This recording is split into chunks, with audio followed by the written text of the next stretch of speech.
100 বছর পরে এই বল্লভপুরে আবার নতুন আসবে, আমরা সবাই মাটির নিচে চলে যাবো।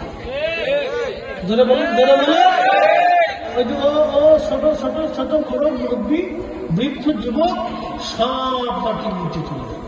নতুন প্রজন্ম আবার আসবে, তারা মাটির নিচে আবার আসবে, আবার মাটির নিচে আবার আসবে, আবার মাটির নিচে, কিন্তু বল্লভপুর ঠিকই থাকবে। জমিন ঠিক থাকবে, জমিনের জায়গায় জমিন থাকবে, আসমানের জায়গায় আসমান থাকবে। আমি আপনি সব মাটির নিচে, মাটির নিচে, মাটির নিচে হারিয়ে দেব, বিলীন হব, হারিয়ে দেব, বিলীন হব। 500 বছর আগে বল্লভপুরের কবরের কোন চিহ্ন নেই।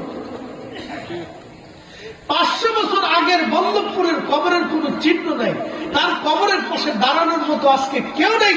ঠিক আমাদেরও 200 বছর পরে আমাদের কবরের চিহ্ন হারাবে, আমাদের কবরের পাশে দাঁড়ানোর মতো কেউ থাকবে না।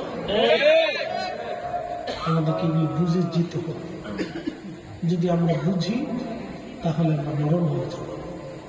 বুঝলেই বান্দা আল্লাহকে সিজদা দেবে। আমাদেরকে বুঝতে হবে, এগুলো আমাদেরকে স্মরণে রাখতে হবে, তা না হলে বিপদ আছে। আপনি একটু পরিসংখ্যান করেন, 100 বছর পরে আমি কোথায় থাকবো?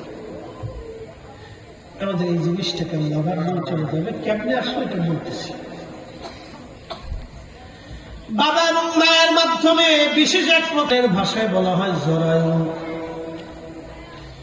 এর ভিতরে আল্লাহ নিলেন প্রথম 40 দিন আল্লাহ এই পানিটাকে রিফাইন করতে লাগলেন। প্রথম 40